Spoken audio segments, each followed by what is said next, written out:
Today we're having a look at the Conspit CPP-Lite pedals. They only come in purple. That means they are the best pedals in the world. You should all go and buy them. Thanks for watching this review and see you in the next one. Bye bye.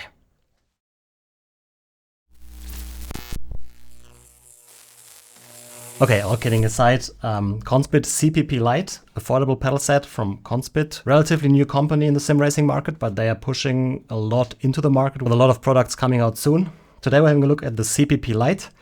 719 euros for the 3-pedal set, 599 euros for the 2-pedal set, including taxes in Germany. So it sits in the medium price range, I'd say, but these are actually hydraulic pedals, and for hydraulic pedals, it's actually very affordable. But we'll quickly go through the specs. We do have 3 pedals here: throttle, brake, clutch. Throttle and clutch do use Hall sensors to determine the position, and the brake uses a hydraulic system with a pressure sensor in the rear to measure the force you put on the pedal. It also comes with a heel plate that you will need because the electronics are actually integrated in it. And this one here is made out of plastic, reinforced by some metal brackets here. I would say it's fine, like it's definitely sturdy enough because the pedals actually mount to this here. As you can see, there are also 2 different positions for the outside pedals here, as you can see here on top and on the bottom. For the brake in the middle, there are 3 positions, so you cannot position them freely, but you do have several presets available. If you only want to mount 2 pedals, then obviously you can either go for larger spacing here on the outside, or there are also slots in the middle to center them on the pedal plate a little bit more.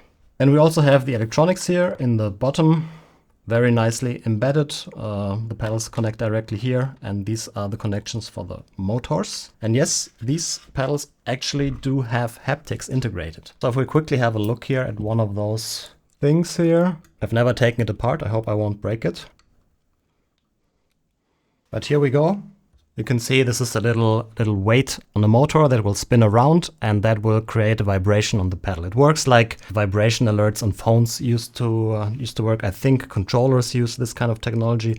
Modern phones are a little bit different, but it's pretty much a vibration motor. And for it being so neatly integrated into the pedal, I think the strength is very nice. It's not as strong as something like the SimMagic reactors, or if you bolt a butt kicker to the pedals, but it's definitely noticeable to get that feedback sensation for different effects. Build quality in general is very good. There's definitely nothing to criticize here. Like you can see, bearings are used in the pivot points. The anodized aluminum parts look very nice. The finish, fit and finish, really good. Like I said, this here is plastic, but I think for that price, that's fine. You will not notice it. It is sturdy enough because of the metal reinforcement on the bottom. So it's just like your feet will sit on this plastic, but honestly, you don't notice it. The length here is decent. It could be a little bit longer maybe, but it's not as short as some other heel plates. But I think we'll quickly talk about the individual pedals. Starting with the throttle pedal. Adjustability, like I said, the spacing in several positions. Then you can adjust the pedal face mounting point on several points, so you can put this either higher or lower. Also, there are several positions. It's not freely adjustable, but I think everybody will find a position that works for them. Pedal face itself is on the smaller side, still comfortable to drive with socks. Then we do get a screw here to adjust the preload on the throttle.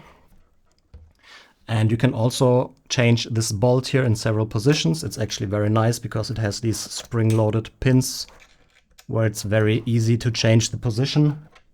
So for example, if you want a throttle pedal that is a bit easier to push, you can either remove preload from the spring here, easier, or you can move the position where this bolt attaches to the pedal arm.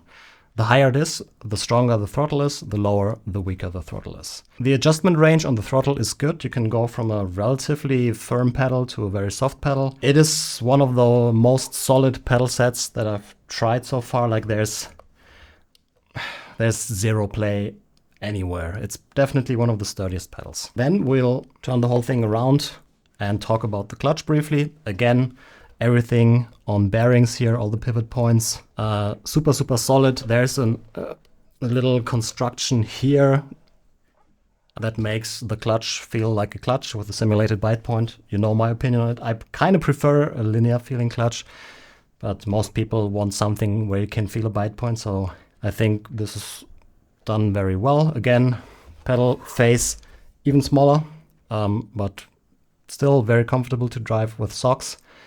Height is adjustable also. Oh, I forgot to mention that on the throttle, but you can adjust the angle here by loosening these 2 screws, and then you can freely adjust the angle of the pedal face. Angle of the pedal arm itself is not adjustable, so you would have to adjust the mounting point where you mount this unit. Not a big deal. Some pedals have it, some pedals don't. These do not have it. But let's talk about the most interesting part, the brake. Pedal face is the biggest one here. I would say this size is actually very nice, feels good. With socks, with shoes, it is not slippery, and I definitely would say it's a comfortable pedal set to use. Okay, adjustability of the brake. I mean, apart from the same stuff as on throttle and clutch with the height adjustment and the angle adjustment of the pedal face, we do only get preload adjustment on the brake. I don't know why, to be honest, but you see this, this purple knob here. This is where you can adjust the preload of the elastomers that are in the stack. You also get one of these fancy looking tools if you want to add a lot of preload, so you have an easier time to adjust everything. But we do not get any exchangeable elastomers or anything in the box, and I think that's a bit disappointing. Because let's be honest, these things cost basically nothing. I get it, it's an affordable hydraulic pedal set. But why not include elastomers for us to change out? So you can see here, if we take this out, there's another one in, I can't get that out. But it's just a standard rubber elastomer. I don't know why they didn't include maybe a spring option, maybe a softer elastomer, a stronger elastomer, for people to customize the brake to their liking. I mean, this default configuration is what I would say a medium hardness, still has a little bit of travel, but if you really want to change it up significantly, then you're just out of luck. I mean, you can buy these elastomers or springs and just replace it yourself, but still, this is a point that I really do not understand. They do have a more expensive hydraulic pedal set that comes with exchangeable elastomers and everything, but saving money in this area just doesn't really make sense in my opinion. So Conspit, if you're watching this video, I would highly encourage you to just maybe include an option for a spring or elastomer. Have a look at SimMagic. They offer a lot of customizability for their elastomer stack. And I would just love to see something like that, because Conspit is throwing away a little bit of potential by just sending it out like this, and either you like it like this or you don't. I mean, adjustable preload is nice, but I typically prefer to adjust the elastomer stack, because adjusting preload is not the same thing as swapping out the elastomer to a stronger version or something. It does feel a little bit different, especially in the initial phase of the compression. If you have a lot of preload, it will be hard to get the pressure going, so to say. And yeah, this is something I did not like with these pedals.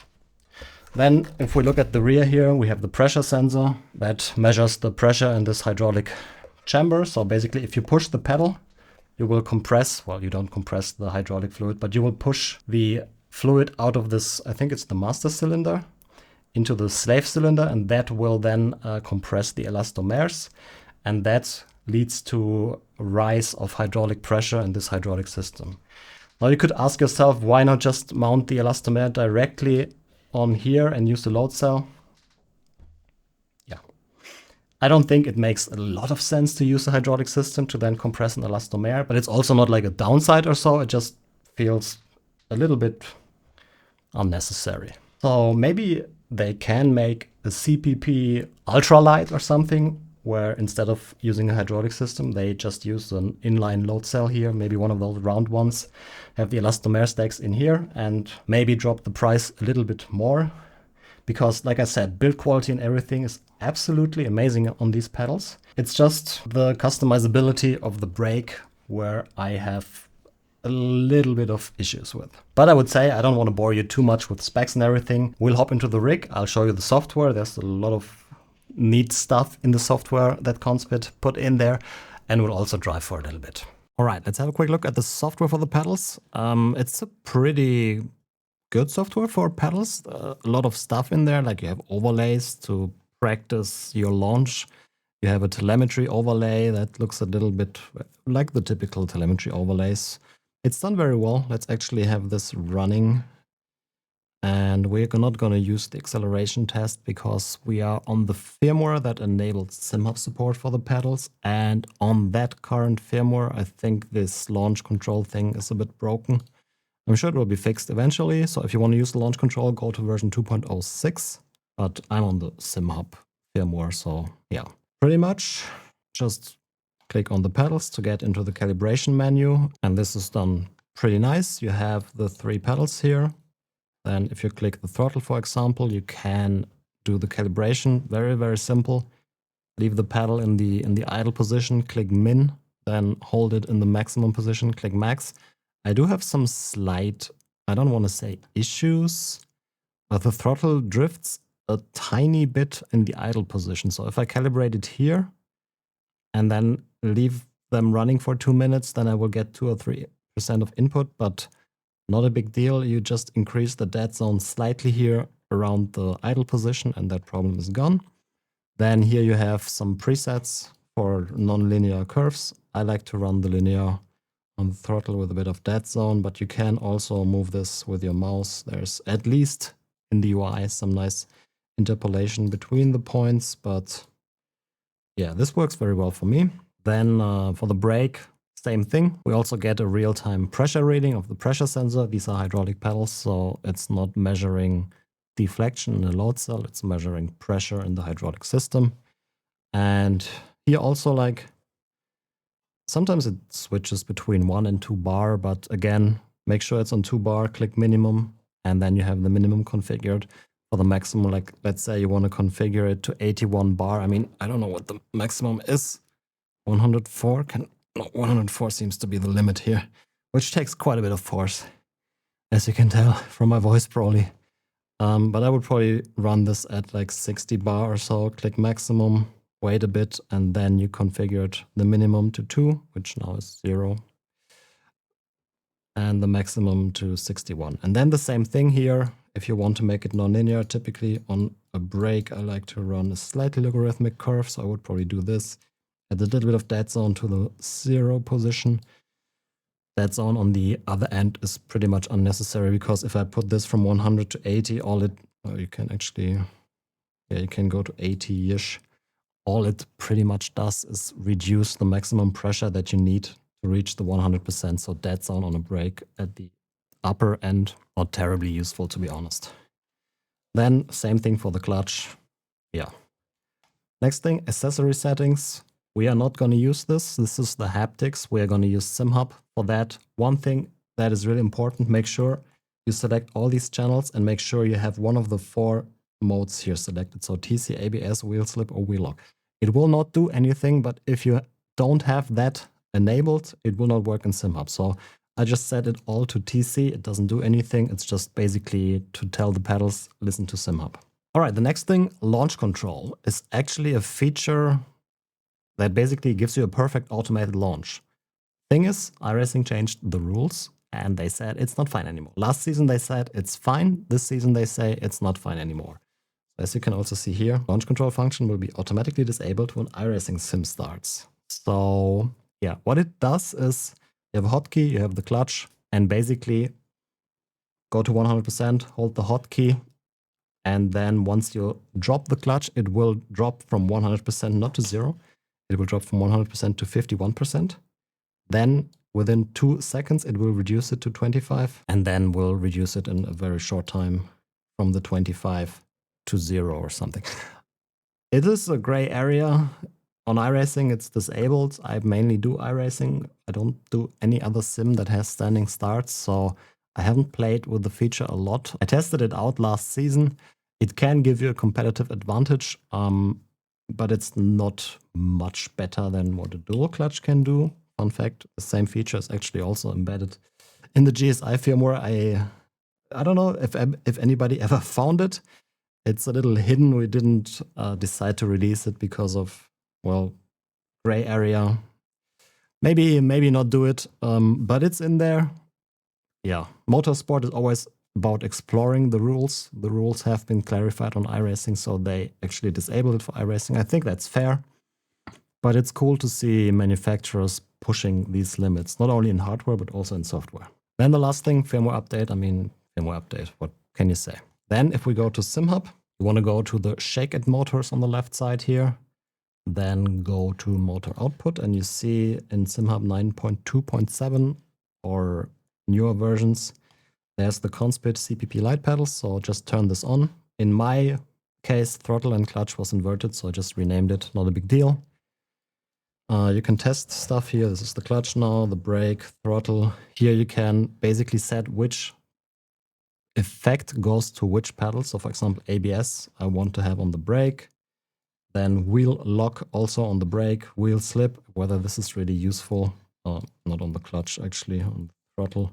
Sometimes I like to feel the wheel slip while you're in the middle of the corner, but if I really use it or not, I don't think so. Haptic feedback, in my opinion, is insanely useful on the brake, on the throttle. I don't know, just not for me.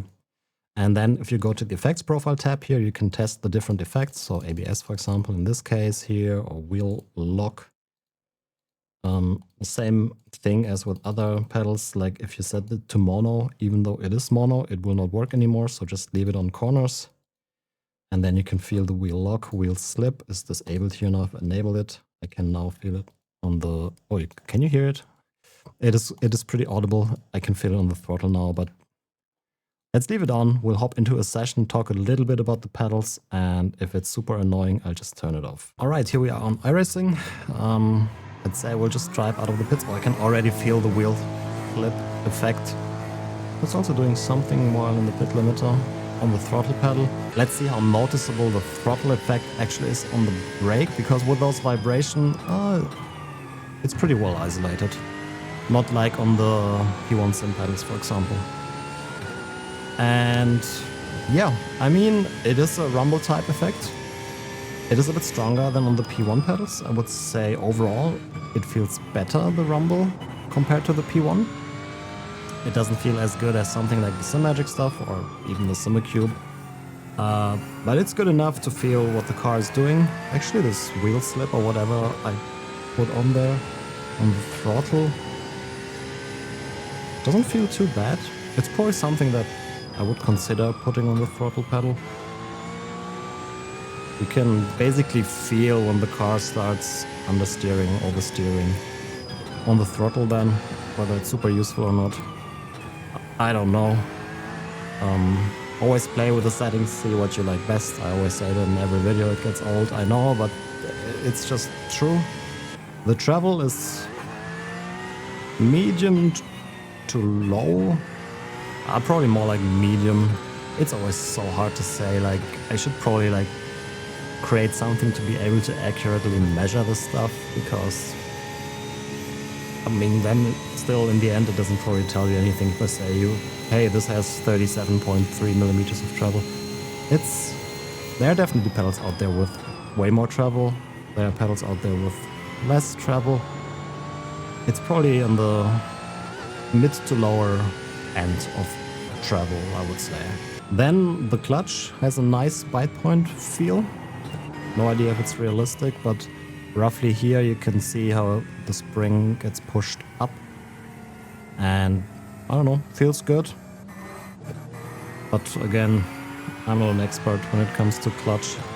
So yeah. But we'll talk about the brake. The brake feels different to what I typically use. Mainly because, I don't think it's because it's hydraulic. I've tested hydraulic pedals that feel exactly the same as load cell. I personally think hydraulics... I've never tested a hydraulic pedal where I was like, oh, this feels better than a load cell. To me, it feels very, very similar. I think a lot of the hydraulic feel is probably in people's head. I'm probably not making friends saying that. But I'm not saying hydraulic is worse than load cell, but in my opinion, it definitely is not better. But it's also a good technology to use. Just don't... Sometimes I feel like people see it as a way to say a pedal set is better because it's hydraulic. That's no. It's just a different technology. It's not better than load cell. It's not worse than load cell. It's just different. It has the potential to make a big mess. I know when I tested the racework pedals, they forgot to close one of those valves and I had hydraulic fluid all over my rig. That was freaking amazing. So if I can choose, I would always go with load cell, just because it's less prone to leaking and stuff like that. But whatever. The one problem I have with the brake is there's a lot of friction in it. Like, if you don't know what I'm talking about, if you have a direct drive go to the software. Wait, let's actually go to the software here. What a coincidence, I already prepared it now. Turn up this friction slider, and that pretty much explains how the brake pedal feels. There's a lot of resistance at any part of the pedal range. You get used to it. It's just something that I've never seen, like even with pedals that have damping. I think the damping of friction in this is way higher than anything else that I've ever tried. It just feels a little bit unusual for me. I'm not saying it's bad or anything. It's just like, for me, it's a bit harder to modulate this brake. The adjustability also is very limited. You can adjust the preload like I explained earlier, and that's pretty much it. There's this knob to adjust preload, but yeah. I would love to see the possibility to maybe exchange the elastomere, maybe put in a spring. Maybe it's actually coming from that elastomere, the friction.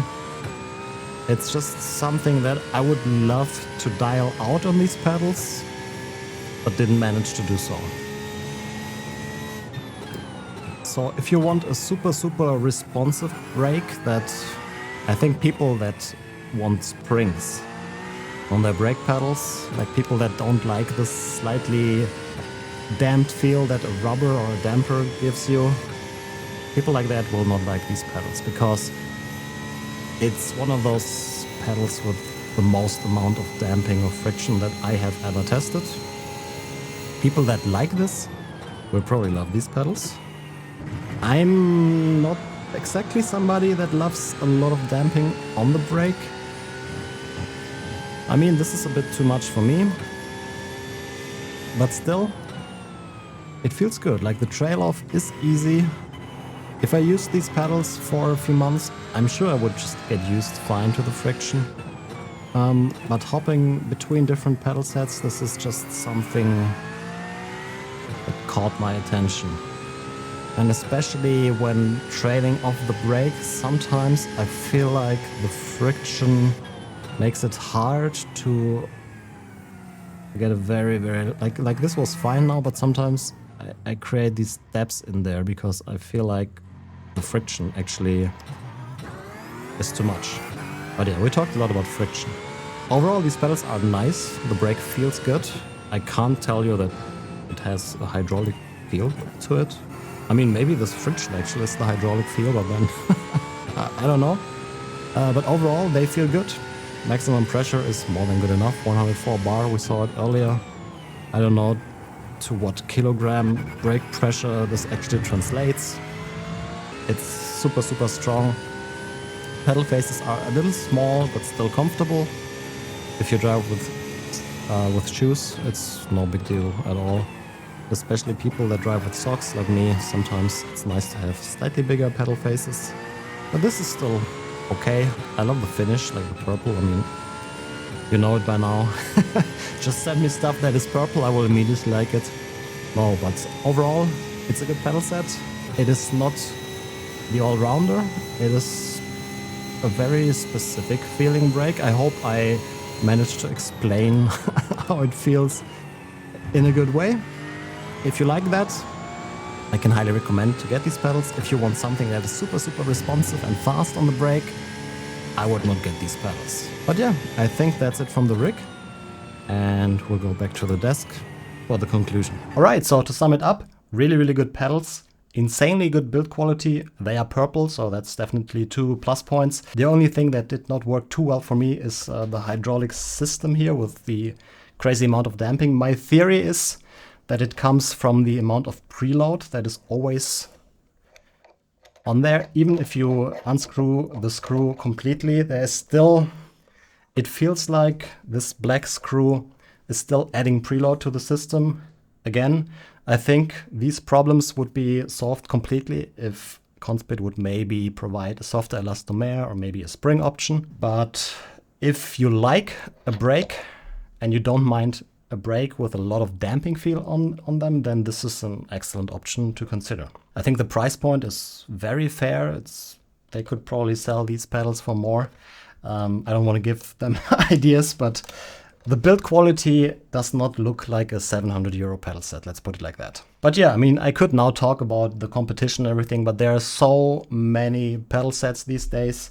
It's really hard to find something that is bad. I would say this is a great option. The only thing I do criticize is the lack of configurability on the brake. It is the most important pedal in sim racing, and it should not be like this system where you get the configuration and then just be like, hey, use this, or too bad. So yeah, I'm repeating myself here, but Conspit, maybe add at least one software elastomer and one spring option in there, and then I would fully recommend these pedals. But yeah, that's it for the review.